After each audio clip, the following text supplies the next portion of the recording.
Hello, everyone. Welcome to the Venice Production Bridge. This is our pitch sessions with 13 projects that will be presenting their VR projects to you, 5 minutes each. I'm Michel Reilhac. I'm the co-curator of Venice VR Expanded 2021. Hello everyone, welcome. It's wonderful to see people in the flesh after so many Zoom meetings for 18 months. So fantastic that you all made it here. I'm Liz Rosenthal. I'm the co-curator of Venice VR Expanded 2021 with Michel Reilhac, and we also, of course, curate the selection for the market. We have selected the 13 projects that you're going to hear about now among dozens of submissions that we have received for this. The idea is that these projects are invited here to meet potential partners, whether they are investors, financiers, public funds, distributors, co-producers on an international scale. The idea is that we want to try and facilitate contact and understanding of what those projects are.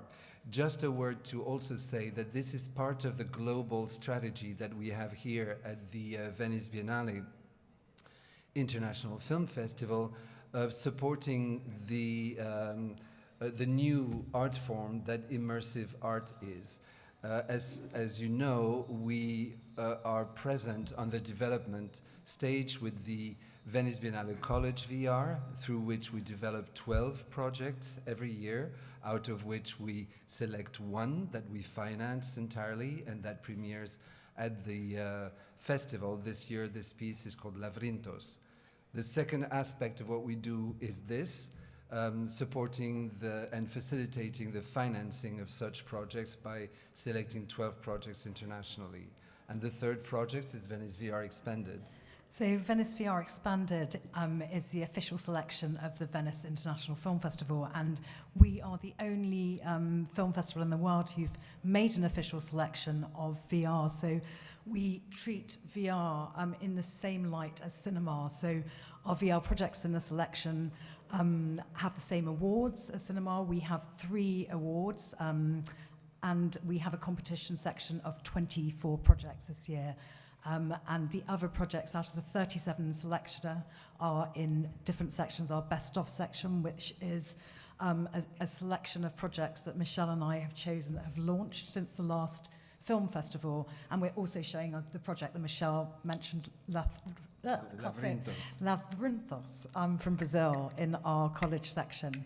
And this year, like last year, we've got a huge virtual edition of Venice VR Expanded. So if you have your headsets with you in Venice and if you have a Quest, you can access our virtual world, which is called Venice VR Expanded 2021 on VR Chat. We have many different events taking place. We've got club nights, we've got Meet the Creators sessions with all of the directors who are selected in our official selection. And it would be great to see you there. We've also have a VR gallery physically in Venice this year in the casino on the 2nd floor, and you can book slots for 1 hour to see our selection. So that's through the normal booking system with your tickets through Boxall. So we hope we'll see you up there because Michel and I are stationed over there during the day. And the addition to what Liz, you just mentioned, the innovation for us this year is a new section that we call the VR Chat Worlds Gallery, including 34 worlds built inside the VR Chat platform, which are freely open and accessible directly from our virtual Venice VR Island. Some of you have asked the questions, what about the VR Island? Is it open this year? Well, we wish it were, but it's not because of COVID regulations limiting the number of people who can access headsets.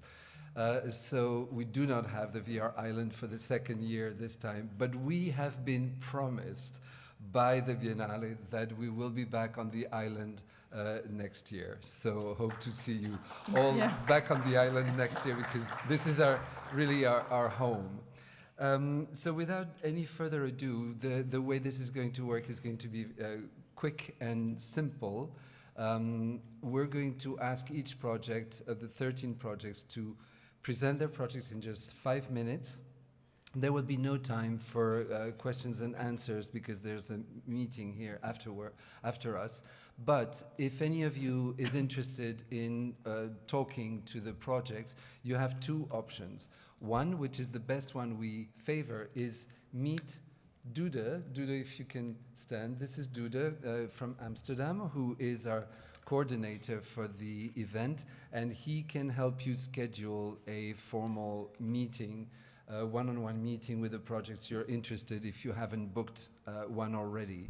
The second way is just to stick around, but not in this room, outside the room, so they can prepare for the next meeting and just chat to the project holders.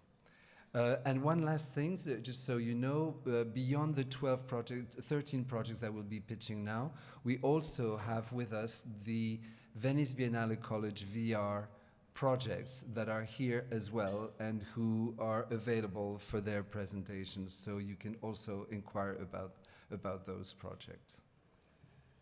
I think we're good to go? Yeah? Good to go. Okay. So we're going to start right away with the project called Abandon. It comes from Lebanon, Egypt, and Qatar. And with us, I think we have Mohamed Fawzi Saber, Faras Shaer, and Lucien Bourgeli. I think, Lucien, you are, who is pitching? Come to the table, please. Yes, please come. Yep. So it's Mohamed and Farah. It's Lucien. Lucien and Farah, sorry.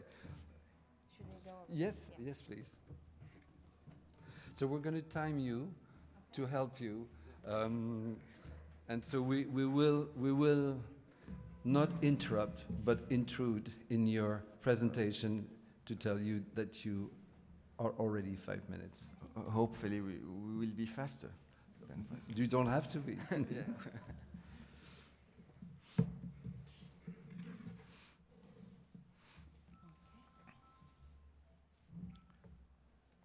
Hello, everyone. I'm Farah Shaer, a writer and director from Lebanon, Yeah, and Lucien Bourgeli, I'm a filmmaker also from Lebanon. and we're here to present Abandon, which is a 12 minutes VR 360 degrees. Am I hearing? You have to push the button in front of you. No, what about now? Oh, okay, totally different. Hello, I'm Farah Shaer, a writer and director from Lebanon. Okay, so, and we're here to present Abandon, a 12-minute, 360 degrees short narrative drama that tells the story of the survivors of the explosion that happened in Beirut, Lebanon on the 4th of August 2020. Yeah, this explosion was one of the the biggest non-nuclear blast in modern history, and the responsible politicians still roam free today and are in power, unfortunately. Since that day, Lebanon has gone into an accelerating downward spiral, which was initiated years ago also by an economic crisis that hit all its residents. The story is focused on Khalil and Zalfa, a middle-aged couple who lost their teenage son in the blast, and how they spent their last day in Lebanon before their planned immigration the next day amid the country's socio-economical meltdown. After a long day of preparation inside and outside of the house, their destination turns out to be much darker than expected, as we discover abruptly and painfully in the film's final twist that their actual plan is to commit suicide together rather than immigration. So in Abandon, in the VR short, we will dive deep into their decaying life by being there with them, present in their space, immersed through virtual reality. In addition to filmmaking, we are activists too, both of us, and we've been meeting with parents of the victims, and especially during protests that happen, asking for accountability for the crime, that these protests usually happen each month. However, we witnessed after more than a year that anger is slowly turning into despair as the judicial case is getting lost amid political interferences and a crushing day-to-day reality. the team behind this film. So I'm writing, directing, and co-producing this film. Lucien is a co-writer, and Fig Leaf Studio. Fig Leaf Studios from Egypt are the major production company producing this film. Mark Lutfi, the co-founder of Fig Leaf Studios, is the main producer, along with Mohammed Fawzi is producing this film as well. Fig Leaf Studios has made many short and feature, award-winning short and feature films. Their latest from last year is Suad, I'm Afraid to Forget Your Face, and Captains of Zatari. I'm Afraid to Forget Your Face is the short that won the Palme d'Or in 2020 last year in Cannes. So these are among their recent projects. We met, Lucien and I, we met with Fig Leaf Studios in a festival last year. We had the project together and they had a project. So we met and we decided like to dig deep and start collaborating, and it became Abandon. So for the project, now we are, so it's supported by a production grant from the Doha Film Institute. We got 30% of the budget in place and still in development to be hopefully filmed in 2022. What else? And we aim to, in Venice gap financing market, we're looking for to meet potential collaborators that, like us, believe that this story should be told. We're looking for co-producers, financing partners, funders, funds, investors, distributors, and sales agents. We're basically looking to meet everyone. So, and we hope to have fruitful meetings in the upcoming 2 days. Thank you. Thank you.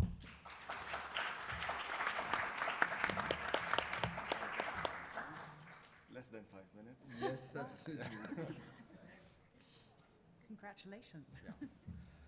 4 minutes 30, but this is not a race against the clock, please. Great.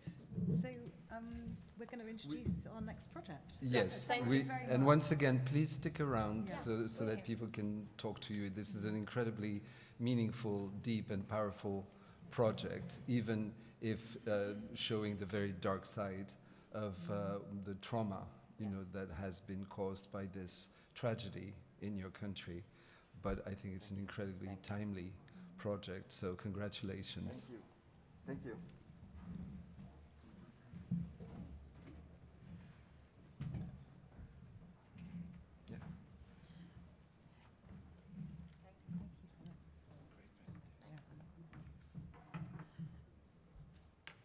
So our next project is from Germany. It's Anon VR, and I'm going to welcome to the stage Jan Lachauer, Claren Grollman, and Olivier Simon. Oh, It's just me. just you.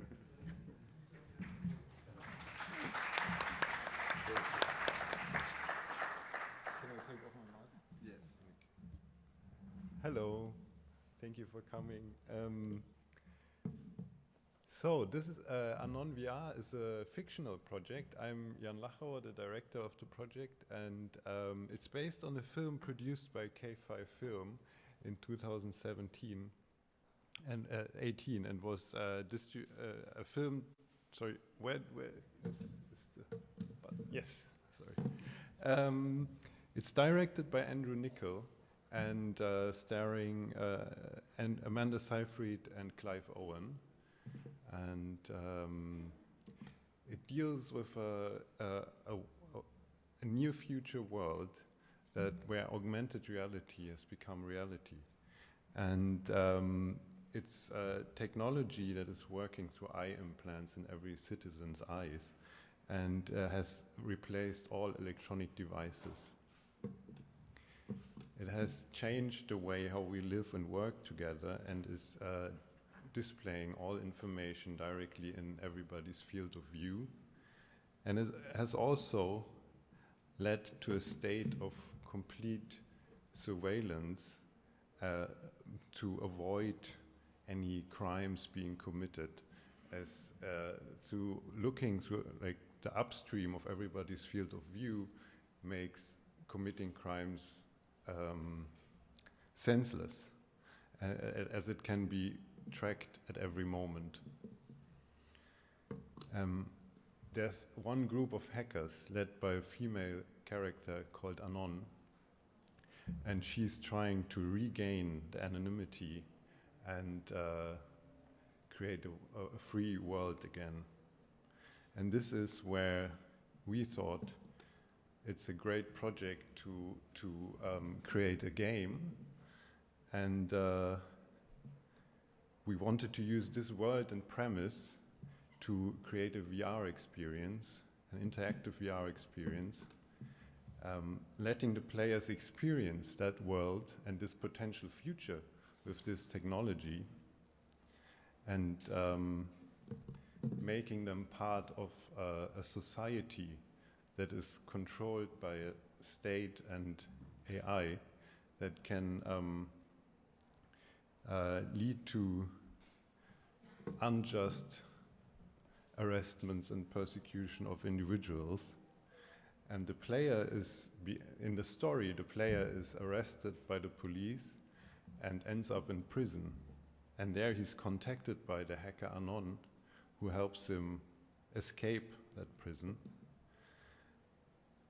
And she's teaching the player how to circumvent the system and hack the AR technology to become free again, and asking him to join a rebellion to overthrow the state and the system.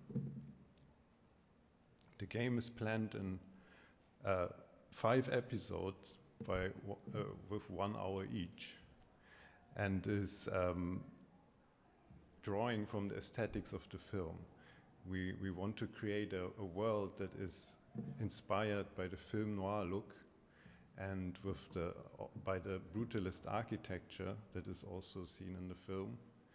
And we want to adapt it to a 3D environment, a highly stylized 3D environment with brutalist architecture and silhouetted characters, aiming to run on the Quest.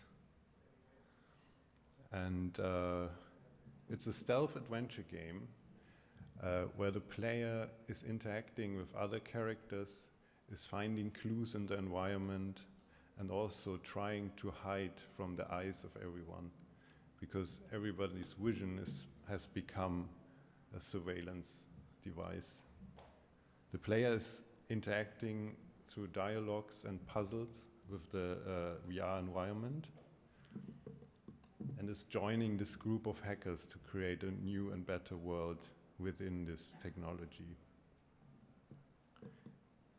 And we have, I'll skip this prototype. We already worked on a prototype, but I'm gonna skip this now. If you're interested, we can show it later. And I give you a quick overview where we are with the project. It's some facts again. It's a stealth adventure game, 5 episodes, but 1 hour. We're planning to release on the Quest, and we have a story in place. We've written a first treatment. We have created a gameplay prototype to test the different ways of interacting and the stealth game mechanics. We've developed a look inspired by the film, but also working in VR. And we are now planning to do a vertical slice for it and produce the first episode. And we've already secured a substantial amount of funding. So the first episode is quite expensive because we are creating this whole world, and which we are looking at 2 million here, but we are still only looking for 500,000 to close the gap for this first episode, and additional episodes will be much cheaper as the world is already there. Thank you so much.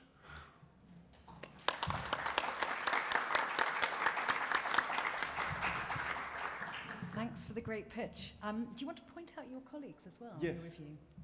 Please. Do you want to put their hands up, the rest of the team? Oliver Great. and Clarence. Great. Thanks so much, great pitch. And it's really exciting to see these projects that are a hybrid of game and storytelling, and we're very excited about this new trend we've been seeing over the last couple of years. Yeah, this is definitely something that's happening that we find is so specific to VR. It's this hybridation between game dynamics and storytelling structures. We find this terribly exciting, so good luck with the project. We're going to move to a project from the UK called Buried in the Rock, and it's a project by Matthew Shaw, William Trussell, and Chehani Fernando. They're not with us, I believe, and their presentation is going to be made through Zoom directly.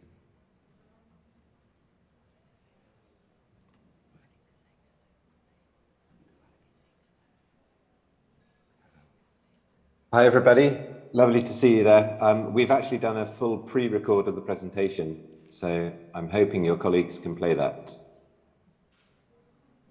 And sincere apologies that we're not with you in person today.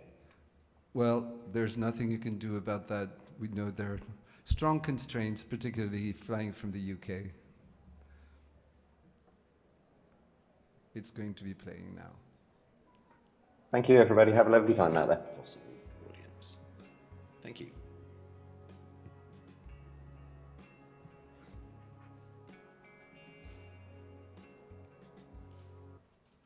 ScanLab Projects is an award-winning creative studio.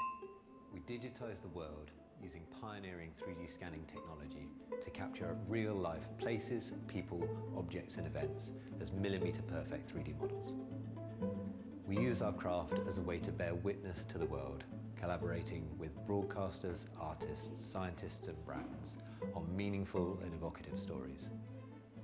We've documented former concentration camps across Europe, studied melting Arctic ice, and even discovered new Mayan temples in the Guatemalan rainforest.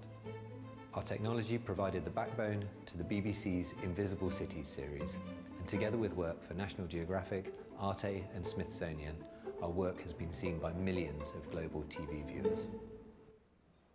I met ScanLab when I was working at the Guardian's VR studio, and together we produced an award-winning VR experience called Limbo about the asylum system. This time we're developing an in-home, 6-stop, episodic VR format, Extraordinary People, Extraordinary Places.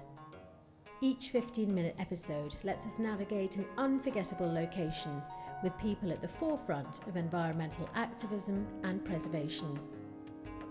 Our first episode features speleologists and rope access specialists Pam and Tim Fogg, who've helped scientists and geologists reach some of the world's most fragile locations.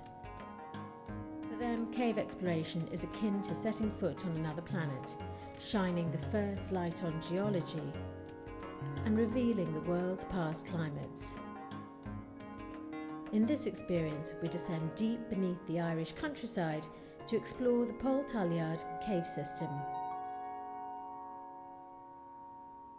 The piece opens in an outdoor landscape that wraps around you in miniature. We see Tim and Pam, and as they talk, new parts of the scan are revealed, from the narrow entry passage to the cavernous space below. We hear dramatic stories of the discovery of entirely new species in the United Arab Emirates and their expedition to Greenland's ice moulin to measure the impact of Arctic meltwater. These memory landscapes animate around you like vivid dreams before returning you to the cave. Finally, we encounter Tim and Pam face to face at full size, who leave us with an inspirational message. Supported by Creative XR, we've scanned our incredible cave system, recorded our audio, and have a working 15-minute Quest prototype. We're looking for funding to complete the episode, adding moving characters and animated sequences to bring this beautiful world to life. Beyond episode 1, we've developed storylines for our first series, including a Ugandan climate activist, a rewilder in Britain, the woman in charge of a deep nuclear vault in Finland, and permafrost scientists in Russia. Set inside extraordinary locations, these are truly unique encounters. We're looking for €43,000 to complete episode 1. Alongside the animated dream sequences, we've developed a stunning technique to capture character movement in real time and display this beautifully on Quest headsets. Characters this stunning will soon occupy our cave system, subtly guiding the user experience. We plan to complete and launch episode 1 within the next 6 to 8 months. Beyond episode 1, we have bold plans for the series. We believe we have a formula here that can technically and conceptually apply to multiple characters and locations. We can achieve this at a reasonable, repeatable, episodic cost while retaining an exquisite level of quality. Our characters cover a diverse selection of pioneering environmental voices whose incredible stories come from some of the most amazing places on the planet. We'd love to share our prototype with you, and we look forward to conversations with funders, distributors, and co-producers who want to evolve this vision with us and help us reach the biggest possible audience. Thank you.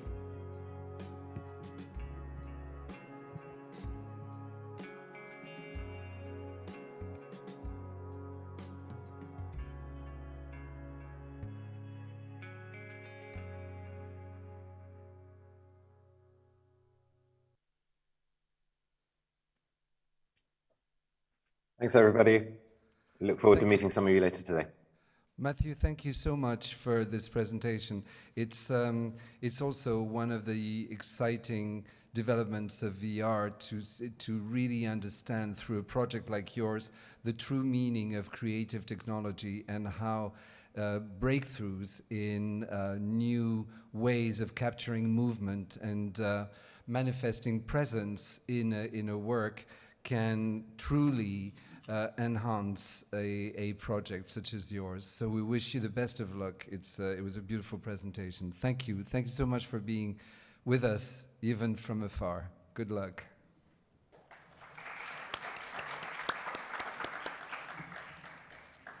So our next project is Café Glaser Müller, and it comes from Sweden and is a co-production with the Netherlands, and delighted to welcome Gorky Glaser Müller to the stage.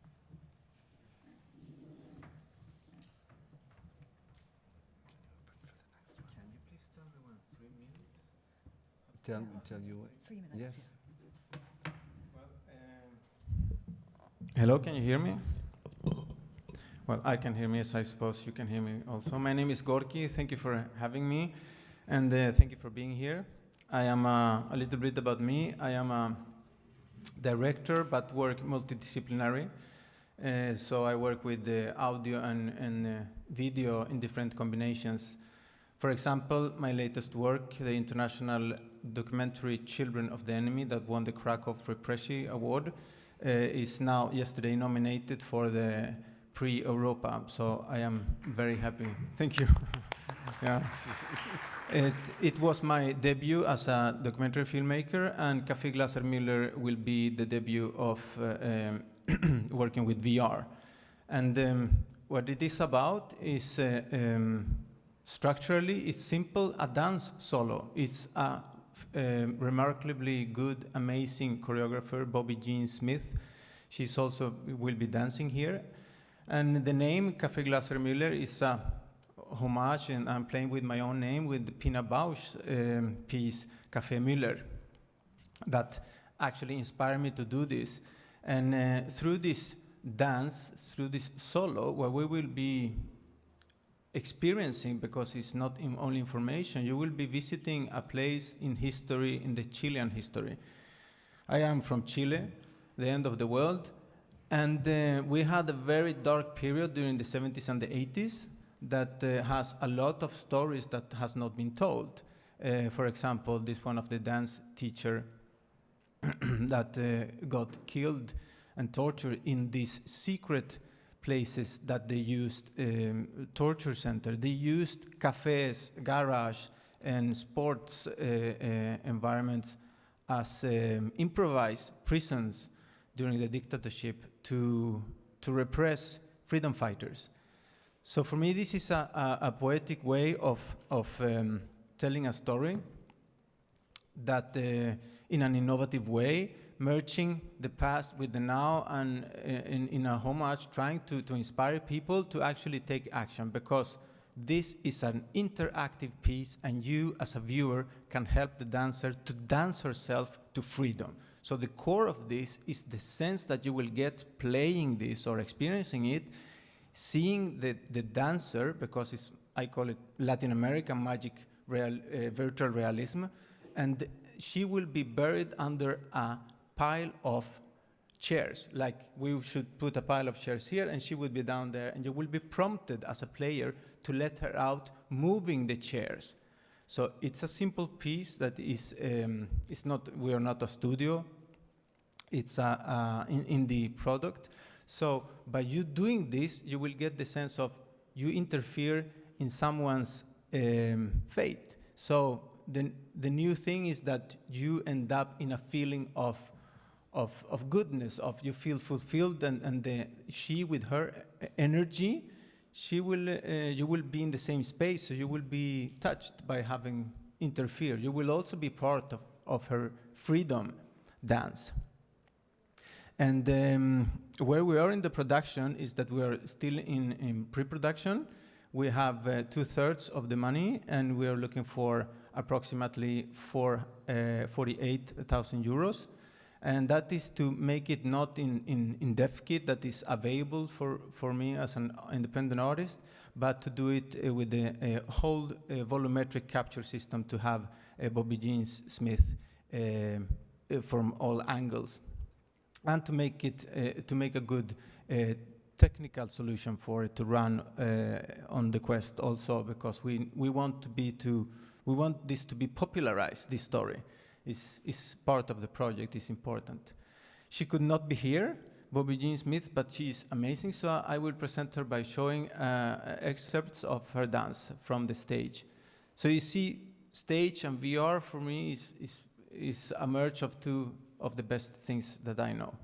Thank you. We can show the video now. Thank you.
Thank you very much.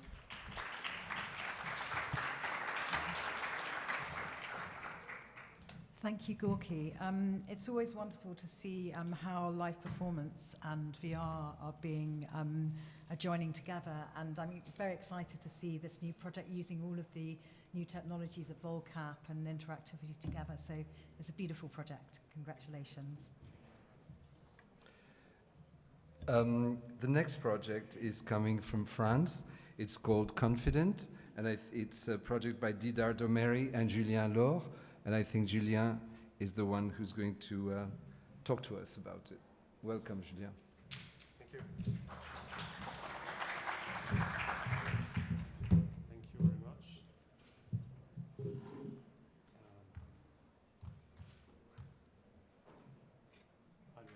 This one? Yes, sorry. The other one.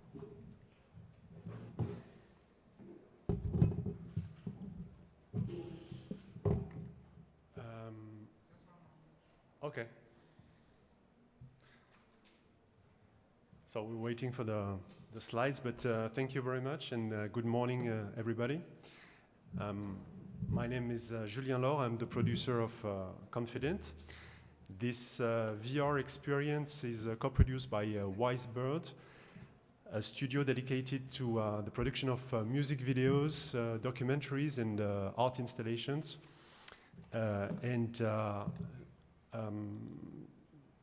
I don't know if the slides are working. No, we have a little issue maybe. Yeah, that's it. That's it. Sorry for that. Thank you very much. It's not on the screen. It's not on the screen. Yeah, right. Should I do something or no? It's on your side. Okay, you're good to go. That's it. Thank you so much.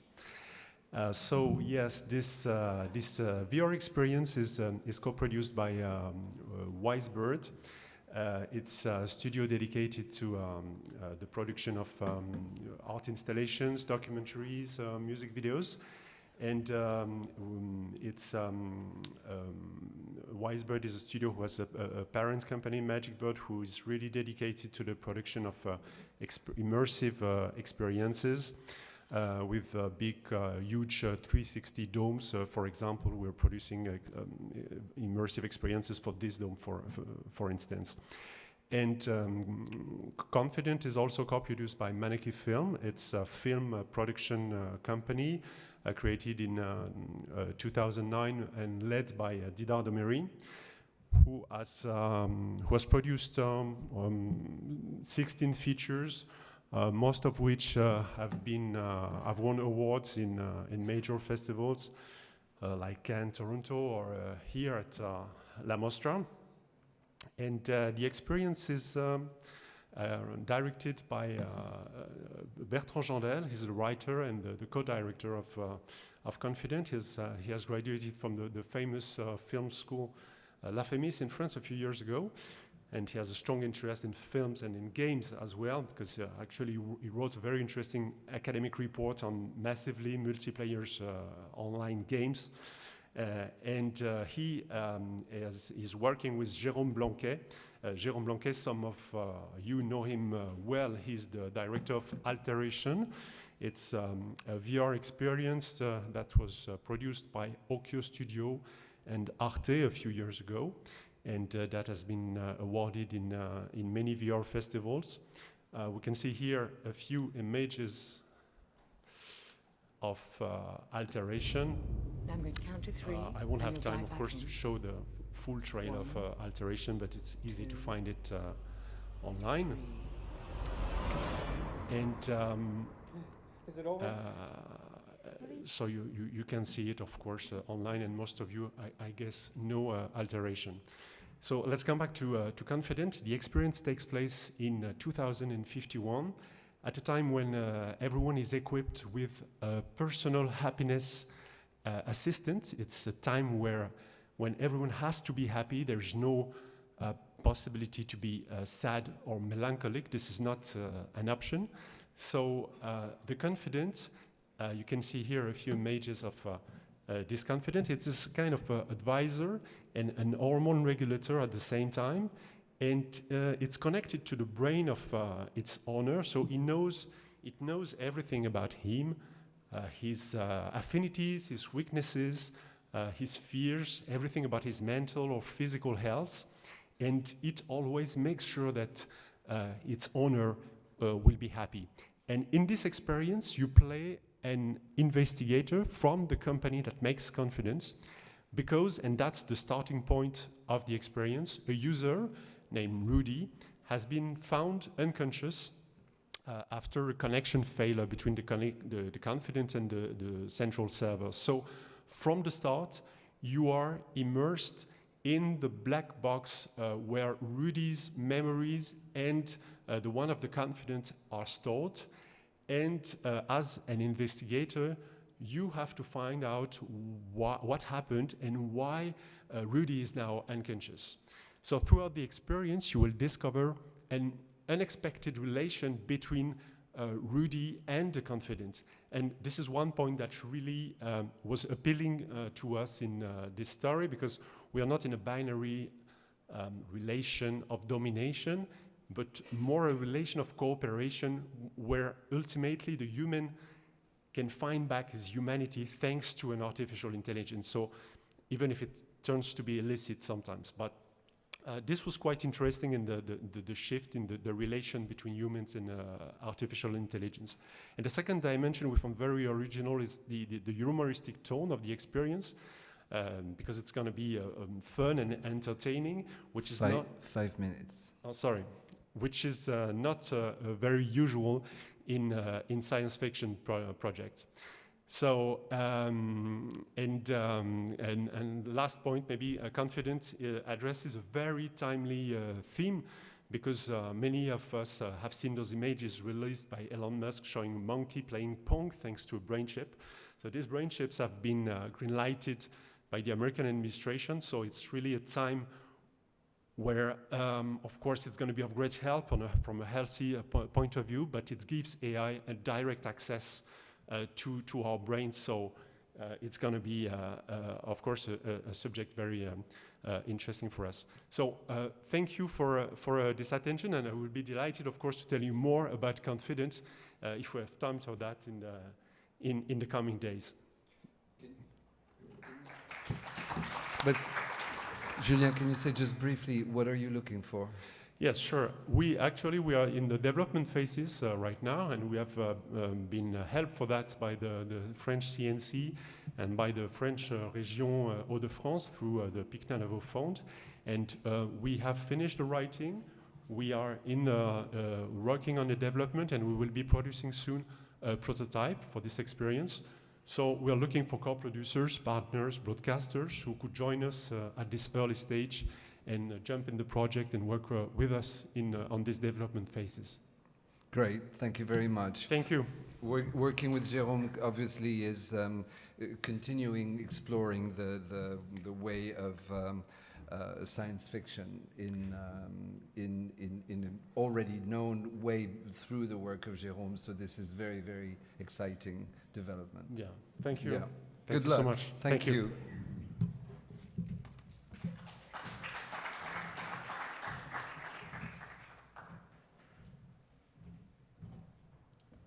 So we have another project from France next up called Empereur, and it's being introduced by Aurélien Huard.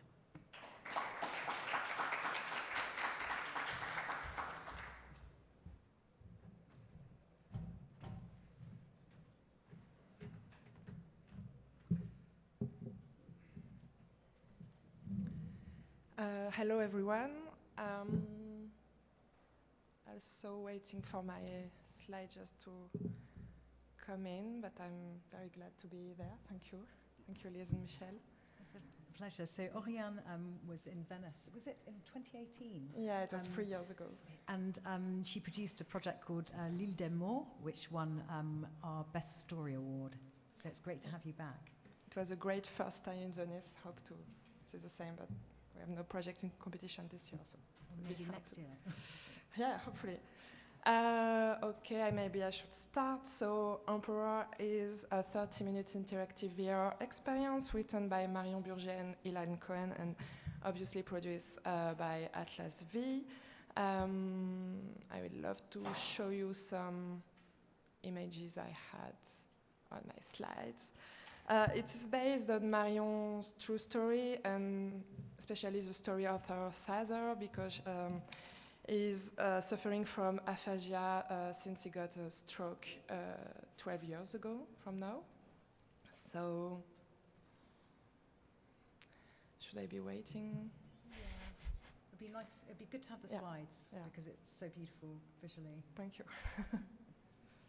Can you? Maybe while we wait, what is aphasia? Yeah, actually, it was my second slide, so I will spoil the entire presentation. But so I'm not sure if everyone got the term of aphasia, but aphasia affects about 225,000 new cases in the USA and 30,000 new cases in France each year, and is Is it a degenerative neurological disorder that basically affecting your ability to speak, to ability to, how can I say, basically you can't connect anymore your brain, what you're thinking with what you want to speak out loud. So you continue to think, but you can't speak. You are not mute, but sometimes the words or the ideas association are not coming out to your mouth correctly. So it's an impairment, very frustrating for what I know for people who had this condition. Sorry, the slides are not coming, but can you please continue to tell us? And yeah, it's very frustrating also. Or do you? Or should we switch to another project?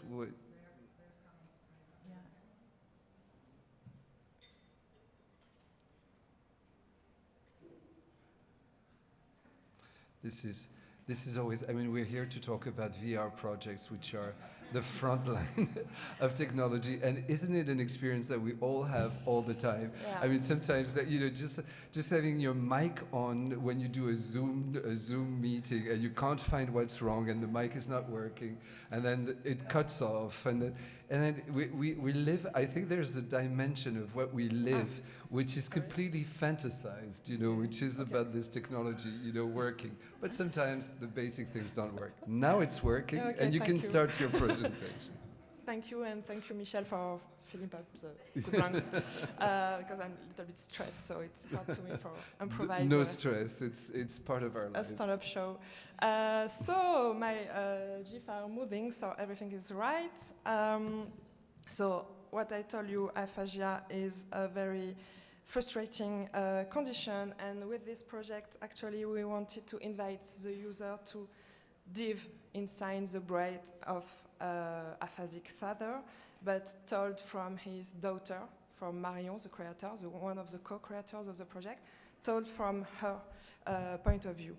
But more than just a project about mental illness, Emperor is a very universal story based on the unique relationship you can have with your own parents, with your own father and mother.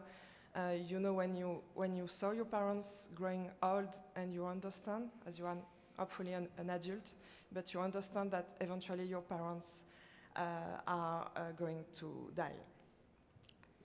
It's a very joyful project, but Emperor is designed as a poetic and intimate journey, offering to explore aphasia as a faraway country.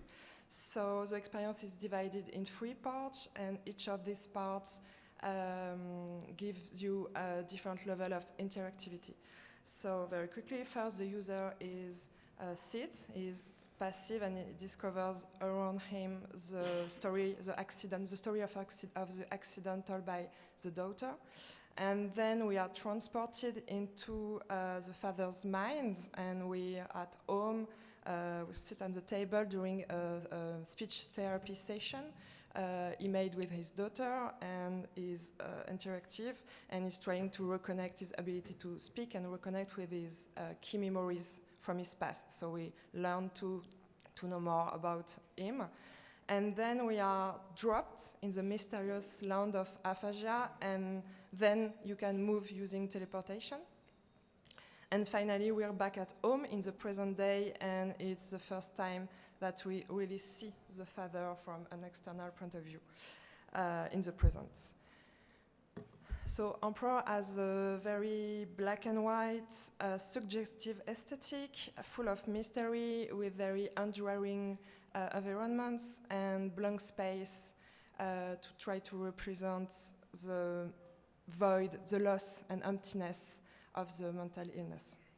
So the creators' main references came from traditional animation, old etchings, black and white, obviously, also blurred photographs. So our 3D artists at Albion Studio worked very hard to try to transport this artistic direction in Unity Engine, and of course that will be suitable for the Oculus Quests. And finally, we managed to create a 5-minute interactive prototype for Quest 2, which was very useful to test the graphics limitation of the Quest and also to play with very cool untracking features. So in addition to Albion Studio, our team consists of Ferdinand Dervieux as a LED director and UX designer, and Com Jalibert as a sound designer. We, during our development phase, we were very lucky to participate in several pitches and writing residencies, and we won the best pitch in digital experiences at Annecy last June. And today we have our development 100% funded with support of several partners in France, CNC and other stuff you can see on screen. We have also the new interest from France Television. I was not allowed to put the logo on the screen, but I can say it aloud. Yet, but it's a matter of time. And we are also partners in the medical area. Actually, like MGN is the first health insurance in France. They were interested by the idea to raise awareness about aphasia and mental illnesses, brain injuries with this project. We started as of today the financing for production here, and we're looking for basically funders, international co-producers, distribution deals, online or LBE, and of course we're looking for money, I think as everyone else here. Our total production budget is 600,000 euros. And starting next week, we will, with the creators, will start again to work on the script, the entire script of the experience based on what we learned during the prototype phase. And we hopefully trying to reach a start of production early next year to be ready in about one year from now. And I have the proof of concept with me in my Quest, so I'd be happy to show you if you're interested to today or in the coming days. So thank you very much.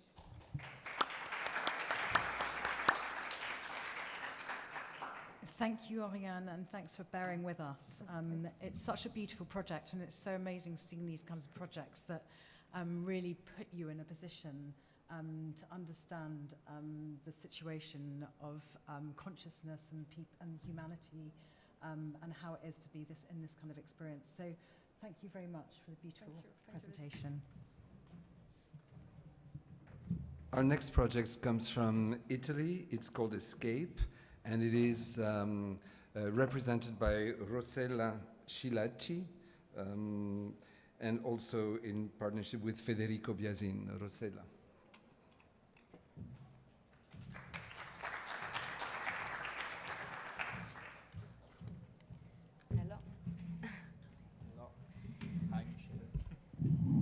Hello, and thank you for having us here. We are very happy to speak about the project. That it's a long project, actually, because we started some years ago, but the pandemic blocked, but also helped us in a way, because change in a very good new form of experimentation, we think. Yeah, I'm Federico Biasin. I'm Federico. No. Doesn't work? No.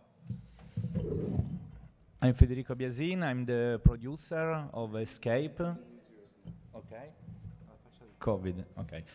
And she's Rossella Scilacci, the director. Escape is a creative documentary set in prison. It's a long journey inside the life of young mothers that lives in prison and in place of confinement with children. We move between many places from all the iconic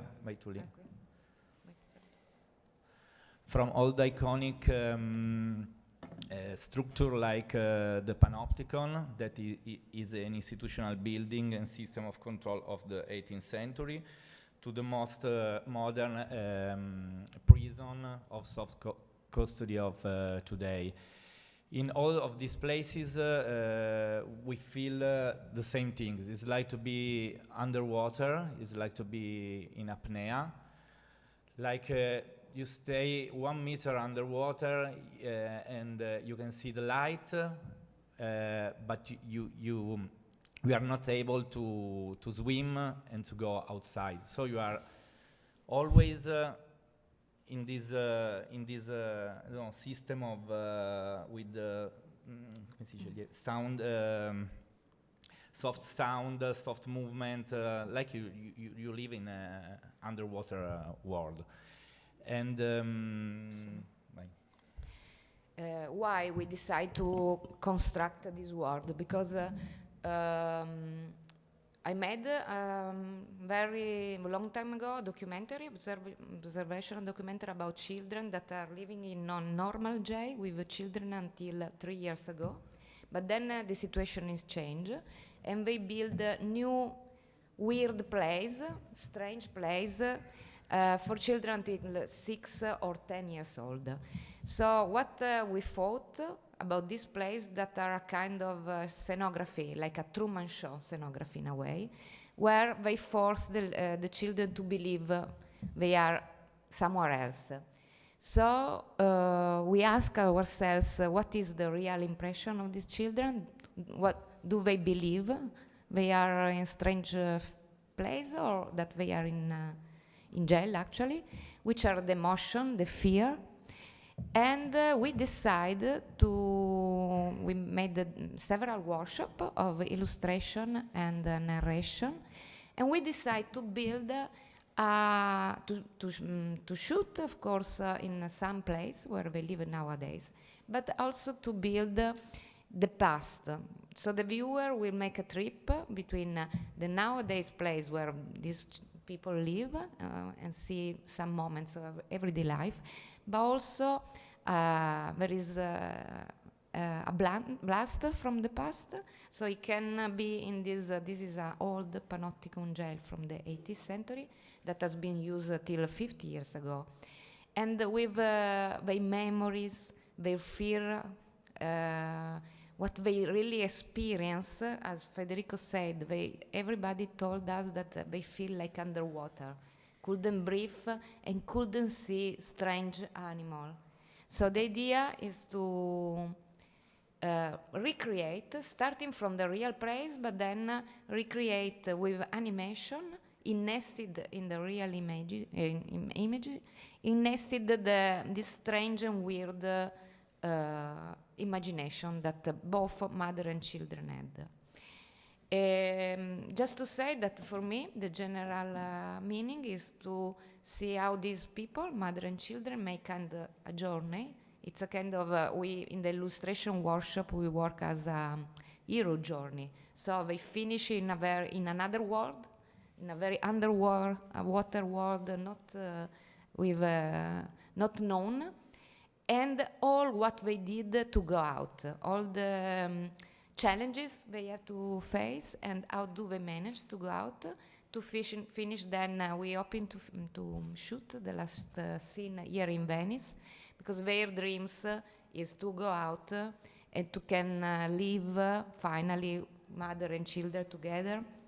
5 minutes. I finished. In their own house near the sea. So we can see that we are working with an illustrator, and we are creating this world of flora and fauna with many animals and many plants that lives in these different places. All animals and flora represent some emotion of mothers and child. And can you say what you're looking for, just very briefly? We have the 70% of the budget confirmed. We have shooted the 80% of the film. We are making now a demo. we are searching for 20,000, 30,000 euros to increase the post-production phase, to put more animation and to be. We want to work. Come si dice, in a more concentrated in this part of animation. So we are only we are funding money for post-production. Just to say that we managed to have a small demo in our Oculus to see how this animation works and the footage. So please come to see it. Thanks a lot. Yeah, Thank you very much. It's nice to see that how there's a network that starts being creating when seeing, you know, friends coming back. We developed a project together in the college VR, and then we have so many connections now being established, you know, around the different people that are here and presenting projects, and it feels like the family, the community is growing. It's a wonderful feeling. And that brings us on to the next project of someone who's very much part of our community. So our next project is Fight Back VR. Delighted to welcome to the stage Céline Tricard and Marie Blondier.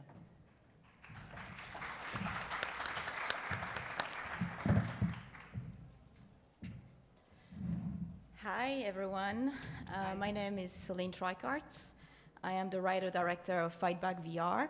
This is Marie Blondier, who is the producer of the project. We are super honored and excited to be here today and to talk to you. Yay. All right, so first of all, you have the clicker? Can I? Thank you. I like to be in charge. Okay, this is some of our past work in the VR field. You might know some of those experiences. The Key, for example, was here 2 years ago. We were delighted to win the Grand Jury Prize from the Venice Film Festival. And actually, it's a nice milestone because we have reached 300,000 users on the Oculus Store, which is a pretty big number for VR, especially for a social good piece. So Fight Back VR is our next project that we are working on together. So a little bit about Fight Back VR. It is a first-person game, virtual reality, but just like The Key, it has a little surprise awaiting for you at the end. Can I? It starts off with you as a player awakening in a beautiful cosmic world as a last-born star in the universe. But you quickly realize that you have found yourself in the middle of a terrible war between entities of darkness, the shadows, and stars like you, the maker of light. So the game is organized in 5 levels, and in each level you will have to fight one or multiple shadows, and you will liberate a star from your constellation. And in return, the star will teach you a new skill, and that skill will be useful in the next level.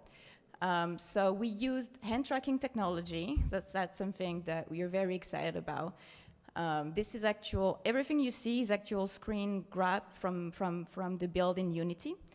So in hand tracking, you can do some really cool stuff. You can create a protective spell that will create a shockwave.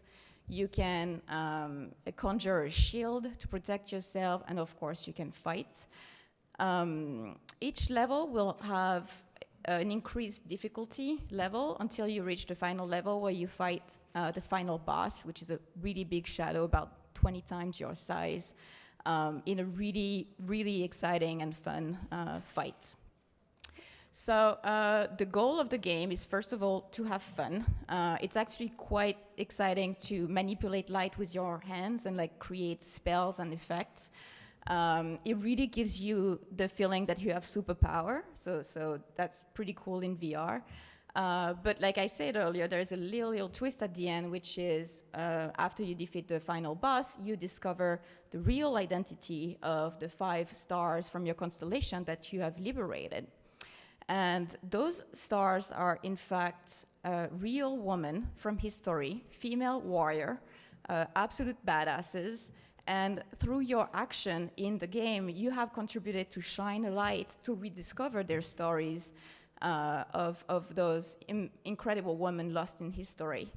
But there is more, because the gesture, the hand-tracking gesture that you've been using throughout the game are actual self-defense gesture that you've learned and you've practiced over and over again during the 5 levels. So the goal is for our players to have an effect that will bolster their self-esteem, their self-worth, and also to build muscle memory, because we all know the untapped power of virtual reality when it comes to learning new skill, getting a deeper knowledge and of notions and things such as, again, the ability to defend yourself in situation of danger. So this is the continuation of something that's very important to me, that started with The Sand Ladies, my film that I did in 2017 about women fighting ISIS in Iraq. Because the numbers unfortunately don't lie. There's a third of women on this planet that will experience domestic and sexual violence in their lifetime. This number has gone up 500% during the pandemic. And on the other hand, studies, and we have like 70 pages of study to show you if you're interested, show that learning self-defense for women in vulnerable population can decrease the risk of violence by 60%. 5 minutes. Okay, I'll be quick. So having all these figures in mind, we created this beautiful, fun, and accessible experience to help the largest audience possible take interest into self-class initiation. So it goes from the VR gamers to the families, which are the next big target for VR headset, I guess. Vulnerable population and of course Malalive that will help to spread the word. Our release strategy is to have a free game on the Oculus Store. It will be made as an initiation, story-driven, and on the other side to have 3 DLCs that will be made of more constellations and more superpower. We are also thinking, of course, of the opportunity to bring our universe to the metaverse, let's say the social live events around self-defense. It's part of a bigger project. Our ambition is to have the VR experience, but also a featured documentary of 90 minutes and an impact campaign of 6 months. Our goal is to have 500,000 women taking classes of self-defense. So on it right now on the VR is to get the final 20% of the financing and find any institutions or partners that could be interested in our project and to support us. So thank you so much. And we have a vertical slice and a proof of concept that we can show you if you come to see us. Thank you. Sorry I was so slow. No problem. So talking about something very important, that's why. Very exciting to see this kind of project that's that has so many facets to it, that's both a game, that's something you can feel empowered and exercise, and also has got an amazing story and power behind it. So thank you, both of you.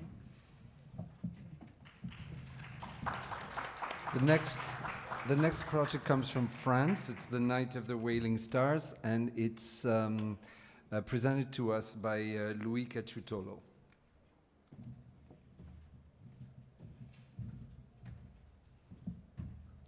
Thank you, Michel and Liz. Nice to meet you all. Okay, it's playing. So yeah, I'm Louis Cacciutolo. I'm the founder of Vroom, and I will talk very briefly about Vroom because it's not playing. So I will. Try again. Yeah.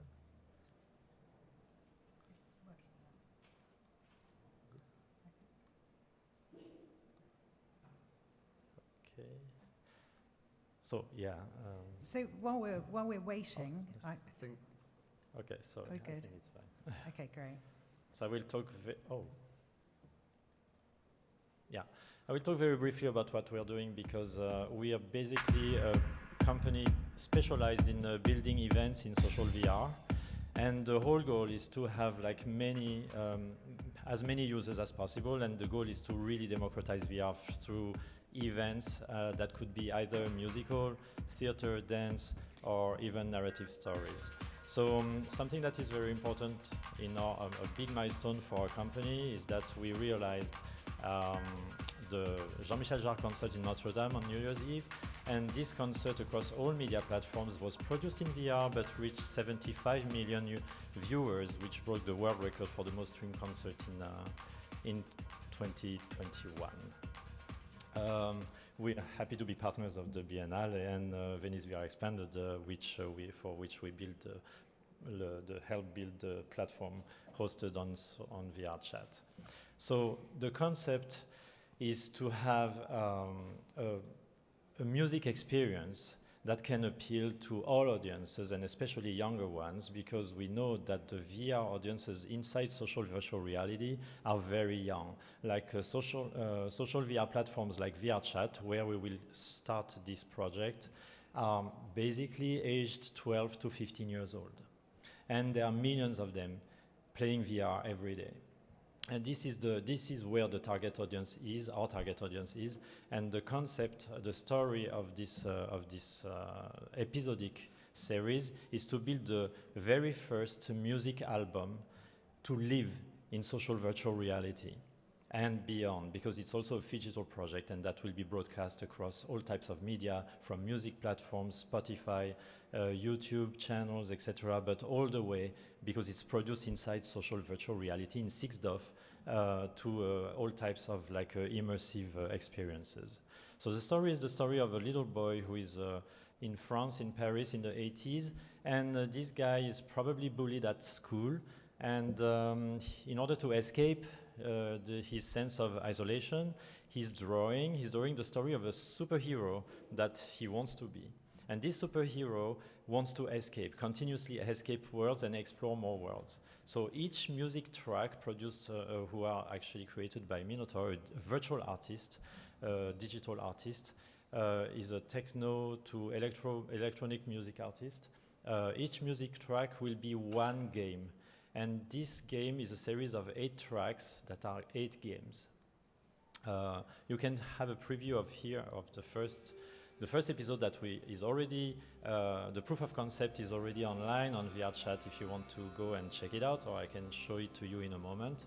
It's really like you follow Minotaur through his adventure. Each music track is an adventure, so this is actual footage from VR Chat. And you need to go from one world to another, so you need to find portals that lead to other worlds. And this is really making use of the social VR platform VR Chat, because you know that in VR Chat, probably know that to go from one world to another, you need to go through portals. So each track is an adventure, and at the end of each track, you need to reach a portal. It's a competitive game because you have scoring, and you have tons of things happening, Easter eggs, and obviously, it's an adventure where you live the music.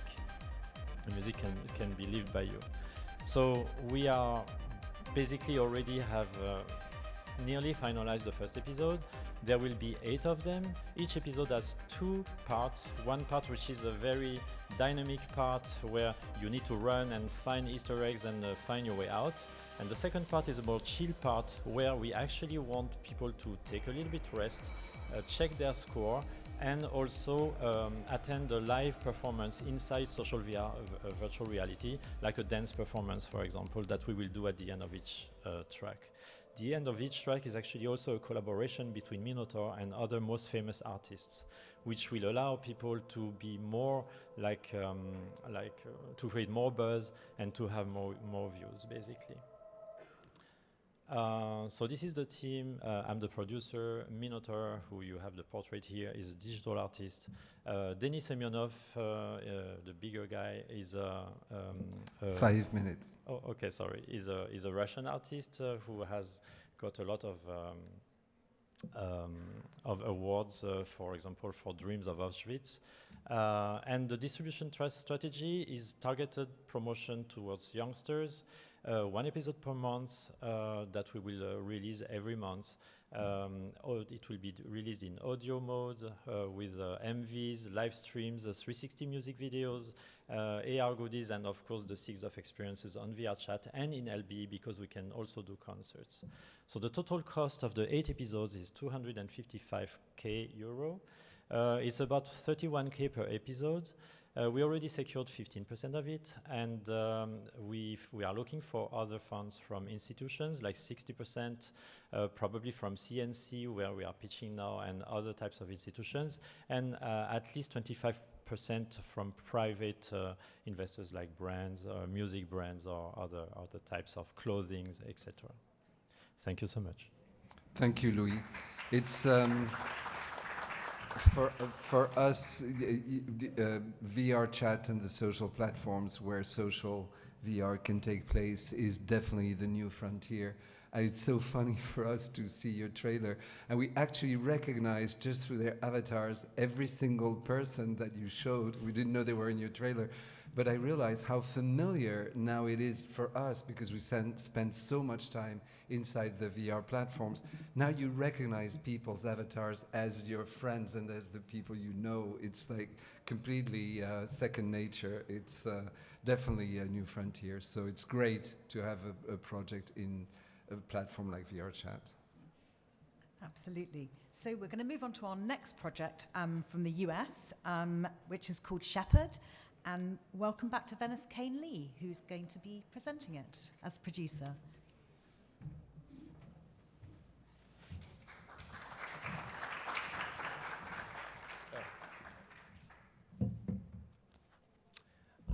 Hi everyone, I'm Kane Lee, head of content at Baobab Studios. We're honored to be here. Thank you, Liz and Michel, for making this program possible in this particular year. Our newest project we are currently partnering with Oculus and Dark Slope on is called Shepherd. By way of introduction, Baobab Studios is an animation studio based in San Francisco. Our mission is to inspire you to dream, to bring out your sense of wonder, and to make you, the audience, matter through our love of animation. We've produced 8 award-winning XR interactive narratives, which have won a total of 8 Emmy Awards, 2 Annie Awards, the first ever Grand Jury Prize at SIGGRAPH, and 4 of them have been here at Venice. Eric Darnell, our Chief Creative Officer, dove into real-time VR after spending 2 decades becoming one of the most successful animation writer-directors in movie history. But with VR, suddenly his audiences weren't just sitting in the dark, they could now be active participants in his stories. So that brings us to Shepherd, Baobab's first narrative game, where the power of animation and VR combined allow you to step into the shoes of a shepherd, but with fantastical elements. Shepherd pushes real-time interactive VR well beyond the basic mechanics of guiding a flock from point A to point B. It will create a meaningful relationship between you, the shepherd, and your flock using tools such as AI-based sheep simulation with the immersive power of VR. By caring for, protecting, and guiding your flock, you will grow to care about the flock as the flock itself grows to love you, its shepherd. So our story is set in a world completely made of sheep. This universe is basically a sheepverse. You are not only a shepherd, but you're also a sheep. Sheep bees buzz and bumble by. They basically are little sheep with wings and stingers. Sheep birds fly overhead. Sheep rodents forage in the bush. We've designed simple, distinctive, cute characters set in a graphic, dreamy, rich environment. The world is crafted to feel like wool, textured and tactile. However, while the sheep walk on all fours like most sheep, you, the shepherd, walk on 2 legs. So the story begins with you awakening with just a few sheep in a tranquil green pasture. A little food and a little water are nearby. Your sheep need you, and you can nurture them, directing them to the food and water. You can wave to attract their attention, calm them, and learn to herd them with your sheepdog. You cannot help but bond with your sheep. You, of course, have some favorites, and your flock grows bigger and stronger. All seems well, but suddenly a predator comes to attack you and your sheep. Predators like the hungry sheep in wolf's clothing. You ward them off, but sometimes they might carry a sheep off. As you move across the landscape, these predators become more formidable. a sheep in lion's clothing, for example. And then there's the giant sheep clops, a colossal woolless sheep that walks at night on 2 legs. The huge single eye in the center of its forehead searches the landscape. The sheep clops brings chaos at night as it can move entire mountains, reposition rivers, and blow clouds and weather systems across the sky. So you might wake up in the morning to find yourself in a completely different landscape, like this icy landscape. As the game progresses, lost sheep must be recovered, new sheep can be discovered. You must lead your flock to new grazelands as food becomes scarce. Eventually, it becomes clear that to stop the danger, you must stop the sheep clops. So in terms of our player journey, analogous to the core loop in a game like Minecraft being 3 parts, walk, dig, and build, the 3 parts of our core loop are walk, herd, and nurture. You start with a few sheep you can bond with, care for, and herd, and over time you grow your flock and rescue stray sheep. You encounter environmental obstacles and predators. By overcoming them, you, number 1, evolve your sheep so they're healthier and happier, and number 2, gain abilities that allow you to unlock and explore different worlds and narrative and game-changing possibilities, such as becoming the sheep clops itself. Through the superpower of immersion, along with a strong sense of scale and space, we hope you can completely immerse yourself in nature, just as shepherds do, sometimes lazy and carefree, and other times on alert to protect your flock. Market-wise, Shepherd will be the combination of 2 out of the 3 most popular genres, with action-adventure and simulation gameplay, providing a large market opportunity that appeals to both female and male console gamers. We plan to have 5+ hours of gameplay launching this on the Oculus Quest 2 and are currently in the final stages of our design and planning exit. We are here to look for gap financing, and I'm here all weekend to talk more details. And finally, we do plan to include A-list voice talent for our sheep narrator and have a strong track record of bringing amazing talent who want to stand on the forefront of art and innovation with Baobab and an emerging community and industry.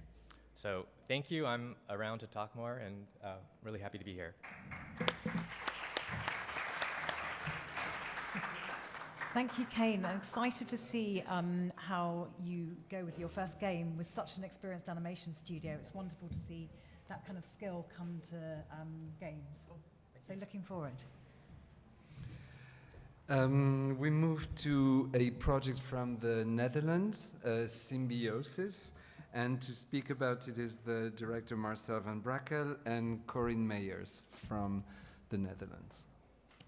And just while they set up, there's a panel this afternoon at 2 o'clock, a focus on VR in the Netherlands, if you are interested to hear more about what happens in the Netherlands. That's the first slide. Hi, welcome. I'm Marcel van Brakel, founder of Polymorph, and together with me is Corinne Meyers. She's also from Polymorph, and she has her own studio, Studio Biarritz. And we're here to talk to you about Symbiosis. And Symbiosis is a physical VR installation, and it's a multi-user installation. So we created a project where 6 people can simultaneously enter the VR world in different paths with different stories. In the end, they come together in a shared space. And the story is about, it's kind of an optimistic story about the Anthropocene. It's a post-Anthropocene story, so it's situated in the future. And we want to, with the project, we want to speculate what might happen if we leave the more like human-centered position where we're now towards a more symbiotic relationship with other living creatures and animals. So that's what we want to investigate. Polymorph makes immersive installations, not necessarily VR installations. We started off as a theater group making performances and moving into more interactive art. And actually, this is the first big VR piece. But we experiment with all kinds of media. And center of that is experimentation in the cross-line of art, design, and science, and mostly also multi-sensoric. So we experimented with smell as a main storytelling device, temperature, taste, touch sensations, and etc. And we do that for an international audience, for festivals mainly, and exhibitions. So Symbiosis, at Symbiosis we trying to create a VR experience using soft robotics. And with the soft robotics we're trying to redesign the bodily architecture of the human user into the body of a virtual being that you're going to experience. And that might be an actual plant or a bacteria or a post-human or a post-nature, a new kind of nature, critter or creature. And we do that with body, soft robotics that change your body, but also soft robotics that kind of give you stimuli, emotional feedback during the game or experience. We already did some test setups to check the systems, and it's fully integrated. It includes touch sensations, but also smells. It's a fully automated system controlled by the computer. And for instance, in the smell, we also use hormones to kind of, for instance, oxytocin that kind of creates social groups. It helps the brain to kind of have a positive group connection. And for the experience, we also include food snacks. So we're working with a Michelin star restaurant who has specially designed food snacks, and at certain moments within the experience, you get a clue that you might be able to eat something in the VR world, and you get a snack or something to eat, but then you also have a physical snack during the experience. The project is kind of drawing its inspiration from the work of Donna Haraway. We love this book, it's an amazing book, and within this book is a speculative science fiction story in the end, in which Donna Haraway is talking about kinship, and she created a world where human beings, groups of human beings, started to merge with animals, endangered species, and by crossbreeding with them, they create new biodiversity, and also the responsibility to take care of the ecosystems necessary to sustain life. And that's a huge inspiration, and from that, we use that as story world, as a back world for our experience, and within that, we created new storylines. One of the creatures that you can play within our piece is the slime mold. It's an actual one cellular bacterial being that's already out there. You can see it in the Paris Zoo. And it's an enigma in biology. It's supposed to be non-intelligent because it doesn't have a brain, but actually a slime mold can kind of store information, share information, can even split its body and recombine and learn stuff. So we don't know that much about the nature around us, and it might be much more. And we think it's very interesting to kind of leave the human body to move into these different beings to kind of explore the world in a new way.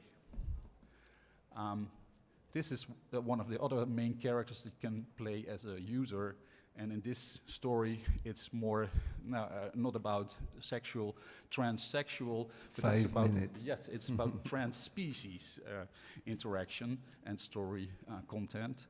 So I'm skipping this one, symbiotic creature we're developing, and I'm giving it to Corina. Hello. I think it works, yeah. We have been working on this project together for 1.5 years now, and it wasn't easy in Corona times because this is quite a physical project. And we had the chance to also go to the ITFA in Amsterdam to present it there. We started a collaboration with the MIT as well through ITFA.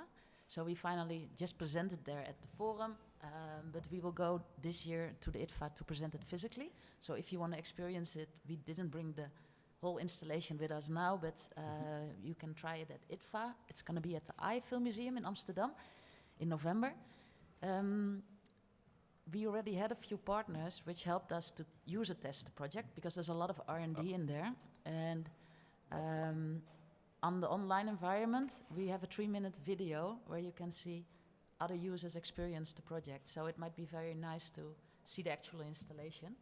And we are still looking now to finalize the project to finish the last 3 characters but also to help us build a good sustainable set that can travel internationally, that we can go to other festivals and art centers to present the project throughout the next 2 years.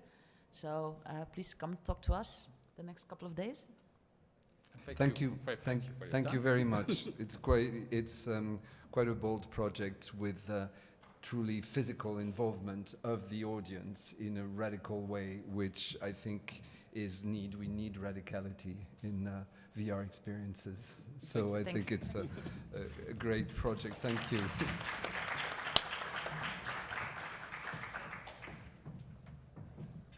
So next is our penultimate project. It's Winter Over, and the team are not able to come. They're from Canada and Israel, and I believe we have them online. Oh, we've got it's Winter Over, the next project, yeah? Oh, there we go. And we have, great. And we have Nimrod Shanit joining us from, I think he's in New York. Is that right, Nimrod? No, I'm in Toronto. Oh, you're in Toronto. Sorry, I was told you were held up in New York. It's wonderful to see you. Thank you for joining us online, and sorry that you couldn't be with us. I'm really sorry for not being able to travel and not being able to attend physically. I'm here with both Nir Sar, Ido Mizrahi, and Sean Evans, my partners in this project.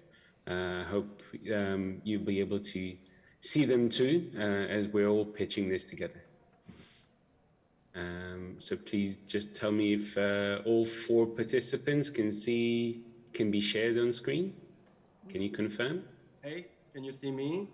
We can just see Nimrod at the moment. Is it possible to share all of the different screens? Yeah. Yeah.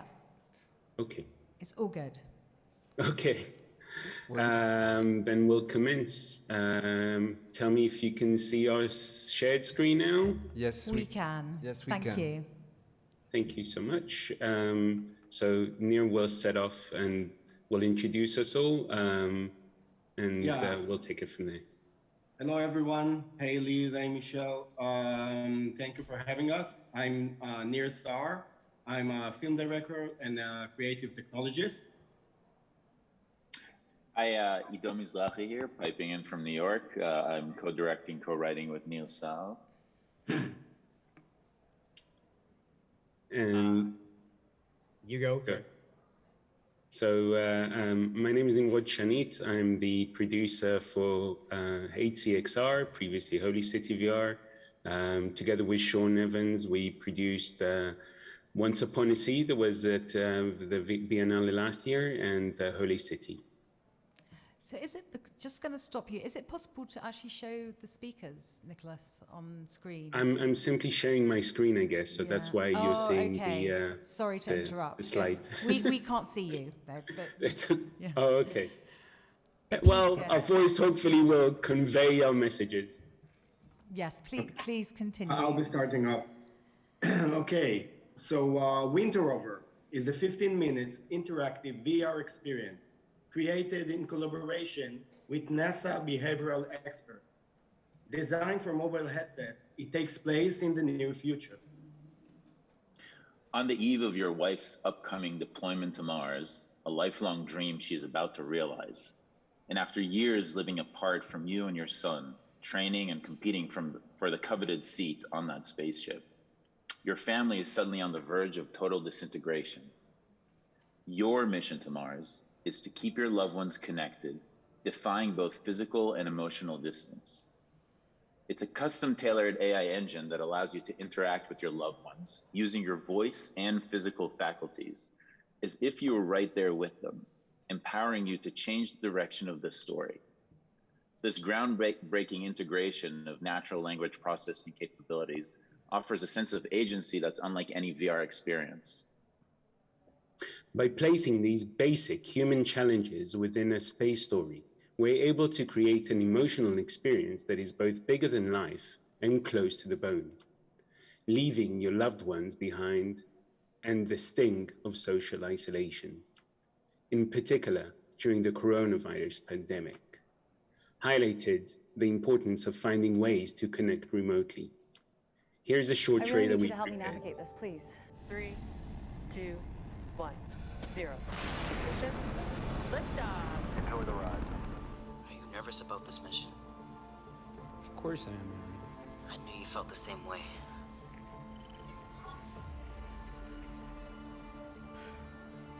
Are you really asking me not to go? I am. It's the same rocket, Mom. That was a very rare... Stop lying. Honey, do you think I should take my name off the list?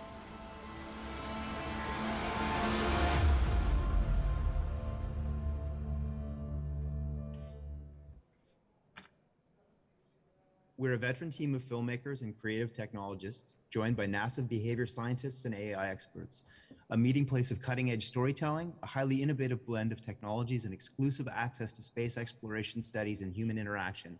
Winter Over proves that a socially impactful story can be engaging and moving. Following a year-long extensive R&D and prototyping process, we designed a custom-made AI engine which registers an emotional matrix and adapts the narrative branching based on the user's voice input and gameplay decisions. The matrix of possible responses was created using an advanced performance capture pipeline, blending separate facial and body motion capture systems. Our pioneering AI engine is able to analyze the user's intent or progression of intent through the user's speech and action. It directly affects the character's mood and behavior and the way the storylines unfold in countless ways. Games are dominating the mobile VR market, but as more devices make it to the home, we see a new and ongoing demand for innovative, drama-orientated type of content. Together with our partners, we are creating a shared community for edutainment experiences. We have received support for prototype development from a wide array of international funds, including the Canada Media Fund, the McCore Film Fund, and the Israel Arts Council. We've received support for Ontario Centres of Innovation and the National Research Council of Canada via Sheridan College's Screen Industries Research and Training Centre. We're ready for production with letters of intent from the Smithsonian's Air and Space Museum and ready to distribute Winter Over. 5 minutes. We're here to raise the remaining funds for making this experience and roll out both the home version and the LBE version by Christmas of 2022. Winter Over challenges the conventions of what space stories should look and feel like, making it stand out in the sought-after arena of space-related experiences, and giving it a competitive edge in both the home use market and as an LBE, both of which we intend to exploit. This is an invitation and an opportunity to join us in spearheading an innovative experience, a first of its kind. We hope you'll join us. Thank you.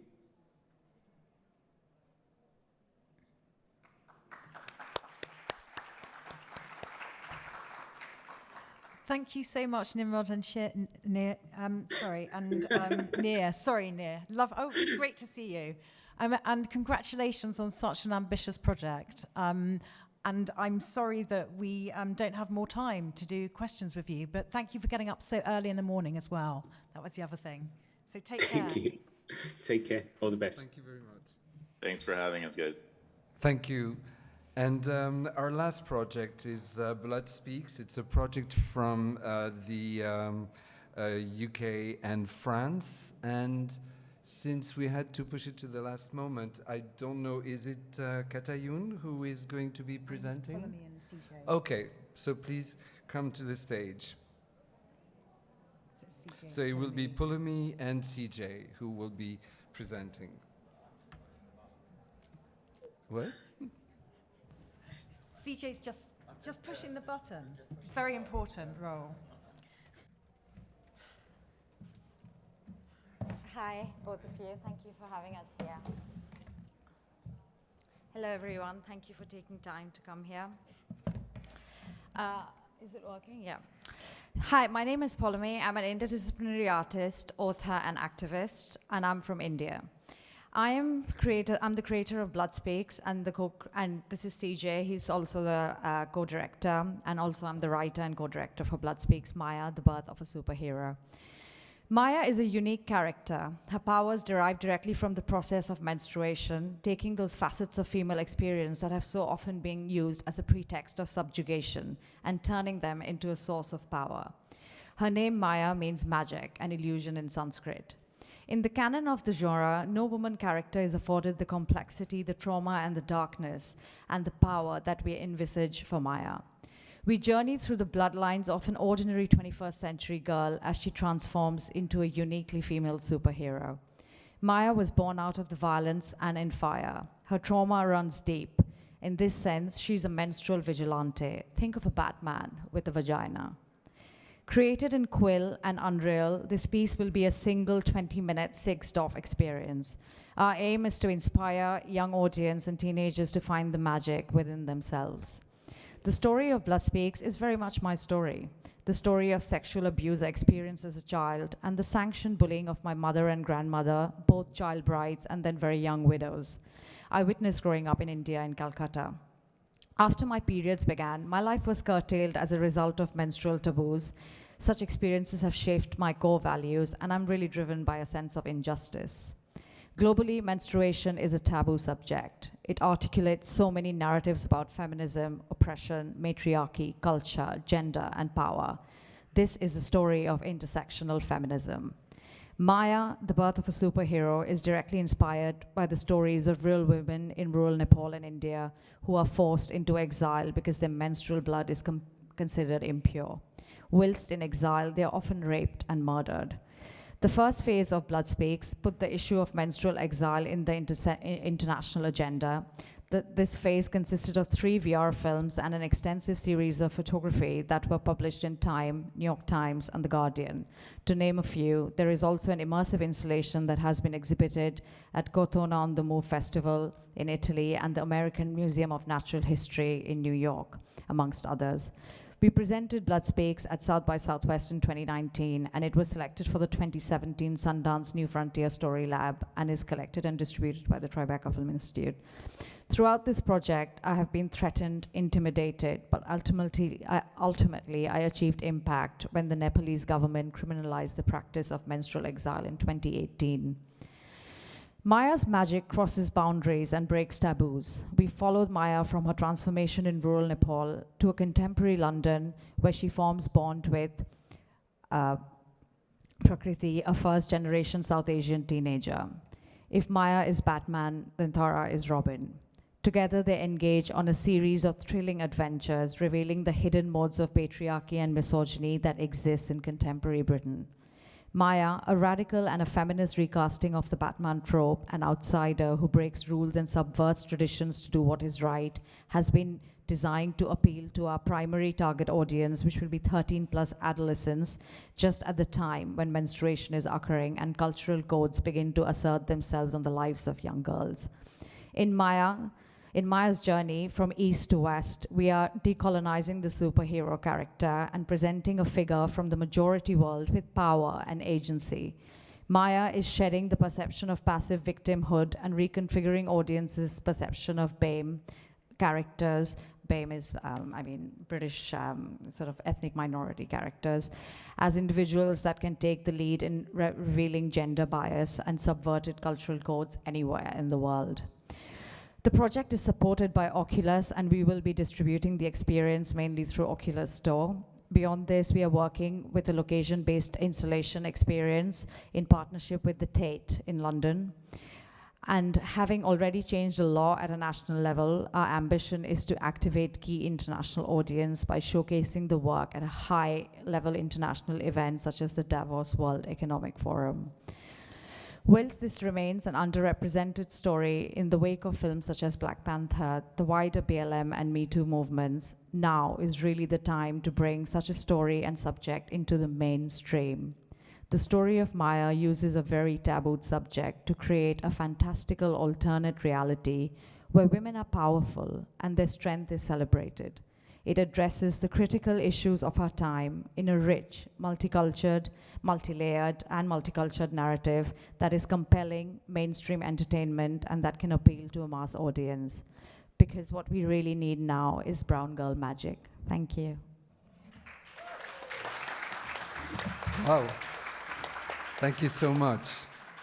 And you broke the record for being exactly on 5 minutes. So Yes. Congratulations. Well rehearsed, well done. And with your I just read. I didn't have to do anything. Yeah, but you prepared, and that was wonderful. And it's a major theme that you are introducing, you know, with this project, and we're very proud to have you with us to present it. Thank you so much, and good luck. With this, we close. Unfortunately, there's another event in this room in 10 minutes. So we will ask you to come with us, and we can step outside so they can prepare for the next event. And please feel free to talk to anyone who has presented. This is about interacting, mingling, and getting to know each other, and more about each of those amazing projects. One of the things we found amazing in doing this selection of projects is the diversity, and in both the approaches, the aesthetic choices, the genres, and it's a wonderful sign of the vitality of the community, you know, building up as we speak. So thank you all for being here, and we look forward to all your conversations and exchanges in the next couple of days. And also, yeah, congratulations to all the pictures. But also, do remember that there is Venice VR. Remember to book places in the VR gallery or to join us online in our virtual world. So have a great day.